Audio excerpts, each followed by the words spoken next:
तो ये चुनावी मौसम है, इसमें सभी पार्टियां आजकल अपने उम्मीदवारों को लेकर बेहद सतर्क हैं कि वो दल ना बदल लें। खासतौर पर गोवा और मणिपुर में सभी दल इस बात को लेकर बेहद सतर्क हैं कि कहीं उनका जीता हुआ उम्मीदवार जीतने के बाद पार्टी बदलकर दूसरे दल में शामिल ना हो जाए। और यही वजह है कि वो अपने उम्मीदवारों को धार्मिक शपथ दिला रहे हैं, तो कोई पार्टी हलफनामा लिखवा रही है।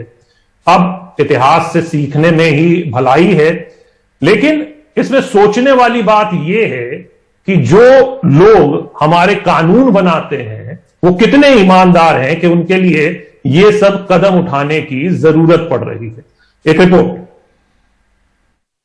इन अहम चुनावों में शपथ से लेकर हलफनामों तक सभी का सहारा लिया जा रहा है, ये सुनिश्चित करने के लिए कि चुनाव जीतने के बाद उनके विधायक पाला ना बदल लें। मेरे से कई लोग पूछते हैं कि जी क्या गारंटी है कि आपके एमएलए बिकेंगे नहीं। तो हमारा हर कैंडिडेट चुनाव के पहले एफिडेविट साइन करेगा और आपको उसकी कॉपी बांटेंगे हम एफिडेविट की कि मैं अपनी पार्टी नहीं बदलूंगा, अगर मैं पार्टी बदलूंगा तो आप मेरे ऊपर केस कर देना। गोवा में अरविंद केजरीवाल के पहले ऐलानों में ये था कि उनके उम्मीदवार दल बदल ना करने का एक हलफनामा देंगे। पिछले 5 साल के दौरान कांग्रेस के 15 में से 10 विधायक बीजेपी में शामिल हो गए थे। इस बार कांग्रेस अपने सभी उम्मीदवारों को मंदिर, गिरजाघर और मस्जिद ले गई और चुनाव जीतने पर पार्टी ना छोड़ने की शपथ दिलवाई। गोवा के बाद अब मणिपुर में भी कांग्रेस अपने सभी उम्मीदवारों को ये शपथ दिलवाएगी कि आगे चल के चुनाव के नतीजे के बाद में भी वो पार्टी के साथ रहेंगे, जबकि बीजेपी ने अपने सभी टिकट के जो प्रत्याशी हैं उनको ये शपथ दिलवाया है कि अगर उनको चुनाव के टिकट नहीं मिले तब भी वो पार्टी के विरुद्ध नहीं जाएंगे। We understand we may not be able to hold on the हम किसी उम्मीदवार को दूसरे दलों में जाने से रोक नहीं सकते, लेकिन इससे उन पर बहुत असर पड़ेगा। कांग्रेस के विधायक बीजेपी में जा चुके हैं, हमें यकीन है कि इस वफादारी की शपथ से इसमें कुछ असर तो पड़ेगा। Not to Congress party alone, but to the people, to the voters who shall be voting him.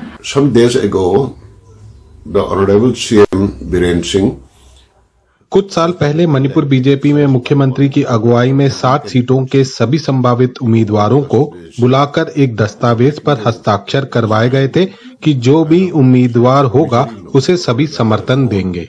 That whoever gets a ticket should be given support from the remaining intending candidates.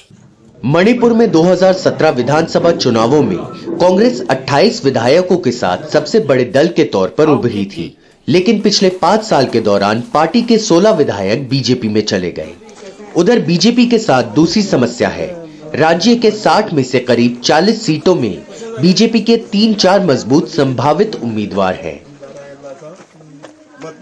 BJP के कुछ उम्मीदवार तो और आगे चले गए हैं। एक वीडियो वायरल हुआ है जिसमें बीजेपी का झंडा लिए कुछ महिला वोटरों से ऐसे उम्मीदवार को वोट देने की शपथ दिलाई जा रही है जो कांग्रेस छोड़कर बीजेपी में आया है।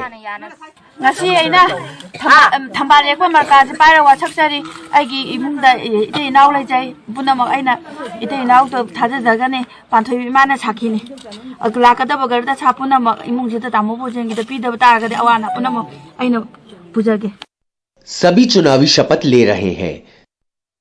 सवाल ये है कि चुनावी नतीजे आने के बाद इनमें से कितने अपनी शपथ पर कायम रहते हैं। रत्नदीप चौधरी की रिपोर्ट, एनडीटीवी इंडिया।